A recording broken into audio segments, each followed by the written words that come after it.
Now, we have been talking about this earlier today and throughout the news as well. Do you remember what became known as the London Bridge terror attack? It was November 2019, and at a rehabilitation conference in London, Usman Khan fatally stabbed 2 people and injured 3 others. It may have been worse were it not for members of the public who very bravely intervened. One of them was Steve Gallant, who was at the rehab conference on day release from an open prison. He's now started a new project along with Darryn from Northampton, who also helped tackle the terrorist on that day. And they've set up a hostel in Northampton to house people leaving prison. Now, you may have caught this earlier today. Darryn spoke to Annabelle about this particular project. This project that Steve Gallant and I have started is some kind of way of our own recovery and doing something positive in response to actions that someone did that were so negative on that day. And Steve Gallant, who I mentioned, was the life sentence prisoner who was there on the day, and he assisted me in tackling the terrorist. And became known as a hero as well. Yes, indeed. Him and John Crilly, as well as Lucas. We are still releasing a lot of people from prison into homelessness. 60% of those people will reoffend within a year. And if you don't have a home, you basically don't have the foundations to build from. And most of your options lead to crime. And so what we're trying to do is change the script and do a different model where it's not just a handout from government all the time with supported living. So we're trying to work with employers within Northamptonshire who are willing to take a chance, willing to see that people have made a mistake and really want to change.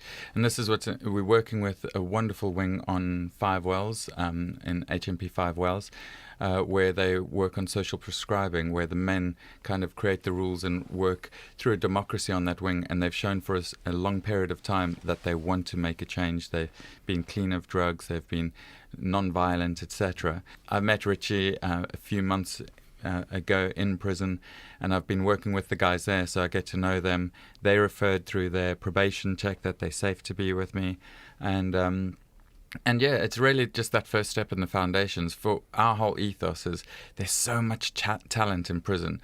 You look at Steve Gallant, you look at Richy, you look at a lot of the guys. All they needed was a little bit of stability, and a lot of crime happens because of a lack of opportunity or a chaotic lifestyle or drug dependency. Darryn mentioned Richy there, who is the hostel's first resident. Annabelle asked him about his prison experience as well earlier on in the show. I went in for dangerous driving, theft of 2 vehicles and theft. And how long were you in for? Nearly 2 years. Okay, and is that you've been in prison just once, have you? I've been in prison once before on remand. Okay, and what happened then when you came out? When I came out then I was released without the discharge grant, so I had no money when I left, and I was released homeless. So you then reoffended? So then I reoffended, yeah. And this is what this project is trying to prevent? Yeah. So you presumably know lots of people who have reoffended, do you? I know a lot of people that from prison. Yeah. And a lot of people that have not reoffended as well. Okay, so tell me about this house then. What's does it bring you hope? Well, yeah, of course. I've got a good start, a good foundation. The rent's cheap, and Darryn also supports us trying to get work. So I've had a job interview already. I'm just waiting on. There's challenges when you leave prison. So all my IDs had expired. So my driving licence had expired. My passport had expired. So without an address, you can't get a new driving licence. You can't get a new passport. So if you're released homeless, you can't get a job. Because if you've got no ID, no address, how are you supposed to get a job? They leave you in an impossible position. So it becomes a vicious circle. Yeah, it does. It really does. I spoke to Steve Gallant before the show, and I started by asking him to take me back to the day he and Darryn first met. Before all that happened, it was a wonderful day. Sun was shining brightly across London. I met some fantastic people. It was my first day out of prison, and it was just an incredible feeling, to be in that predicament, centre of London after all that time. And you can imagine where I'd been for all those years. So it was a lovely moment, and then it just turned into a complete tragedy. Oh gosh, I know, I can't believe it. And I can only honestly imagine what you've been. I don't even think I can imagine what you've been through, but I can't believe it's been 4 years since the London Bridge attacks, and here's where you are. Did you imagine you'd be creating something like this with someone that you met in such an atypical circumstance? Yeah, well, I mean, Darryn was from a different side of the criminal justice fence to me. No, I could never have imagined. I mean, I couldn't ever have imagined that event would take place, of course. But yeah, it was. I didn't know Darryn before that moment, but we made a bond because there was an instant where I turned and I saw him. He stood next to me and he handed me a narwhal tusk, which I then used to fend off and subdue husband Khan with while he ran off to grab another narwhal tusk. And that was the first time we got to see each other.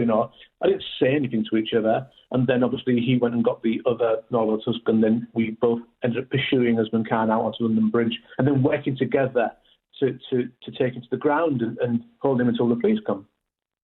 And it was after that event that Darryn came up to me and shook my hand, and we exchanged words, and it wasn't one of those moments where you can really get to know each other, but we knew each other's qualities in those circumstances because of what we'd just been through. So we had this sort of mutual respect for each other. You could tell we bonded straight away. And then Darryn said to me, look, he said, we talk about rehabilitation, in his line of work all the time, but we never seem to do it in the best way possible. And he said, I'd like to put my money where my mouth is. So would you like to join me on setting up a social enterprise, which provides resettlement support to prison leavers? And I'm one of those guys, and I never say no to anything, so I just said yes, of course.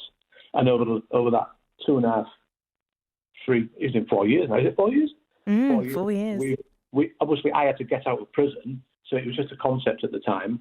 So I got out, and then Darryn and I started talking more seriously about on merit. Which is the name of the social enterprise, the community interest company that the two of you have co-founded. Like you said, you're putting your money where your mouth is. You're hoping to rehabilitate people who are leaving the prison system. And this project that you've got a 6-bedroom house in Northampton that you're turning into a hostel. I don't think I've heard of a model like this before.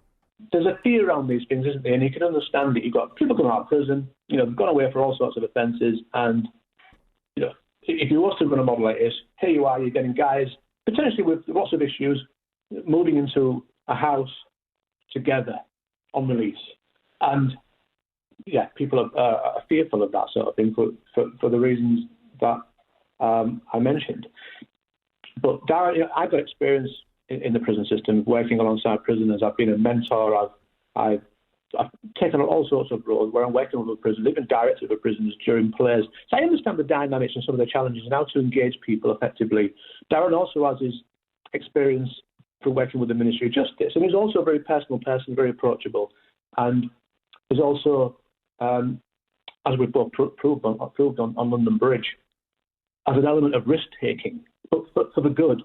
And so I guess our characters, our backgrounds and experiences are well placed, or at least best placed, to at least try and provide something which can assist people.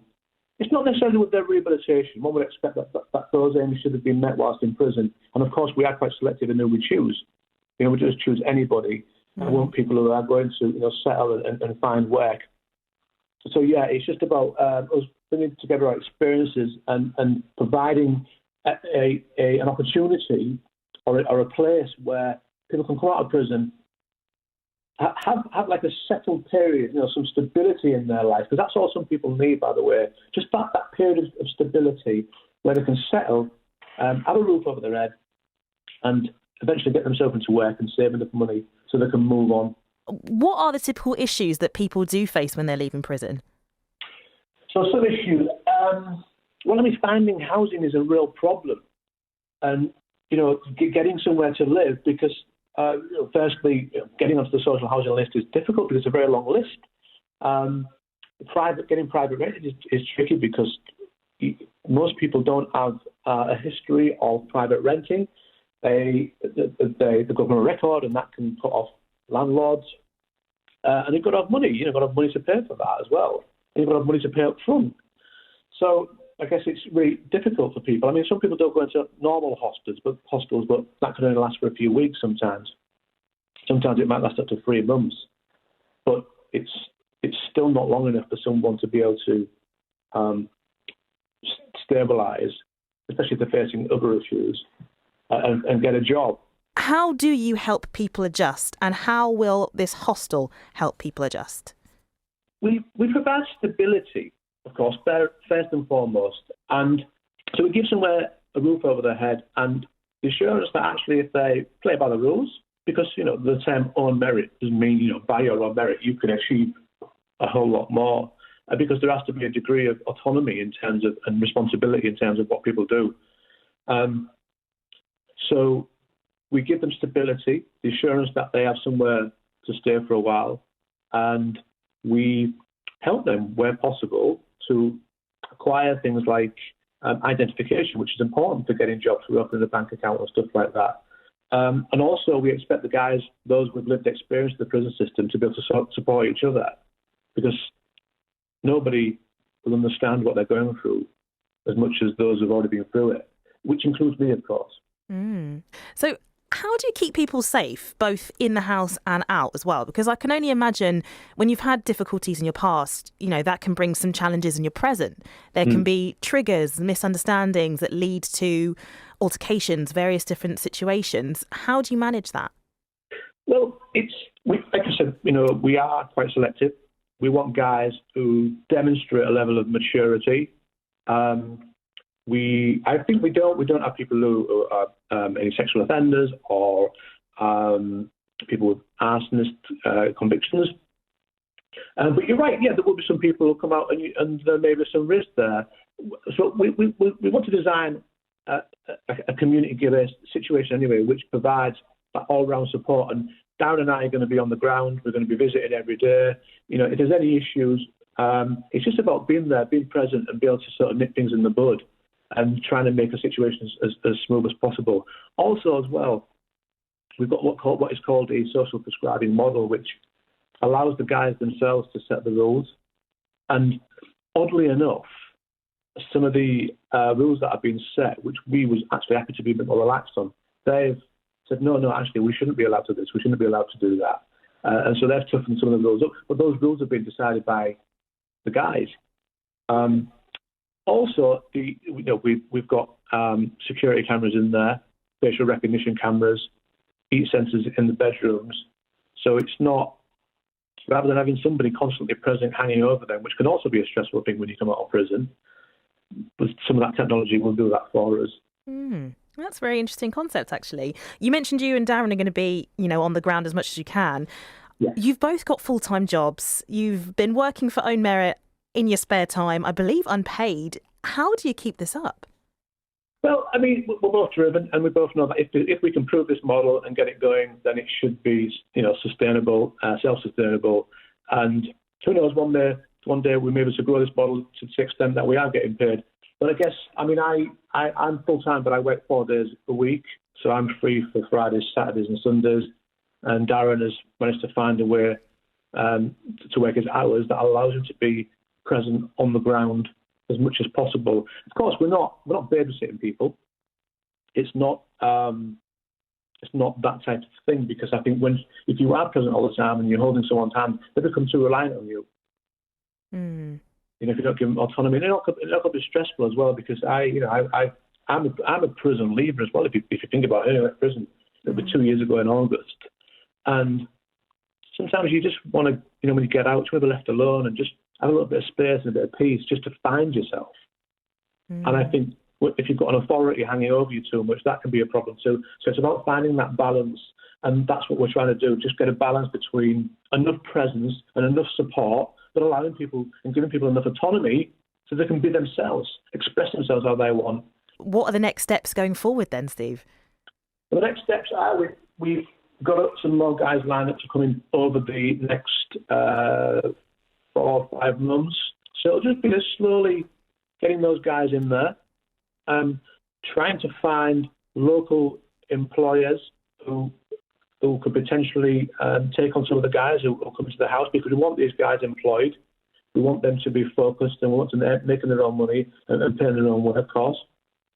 That will benefit them and it will benefit society. We're taking it slowly, one step at a time. But if we get this right, it could be a win-win for everybody.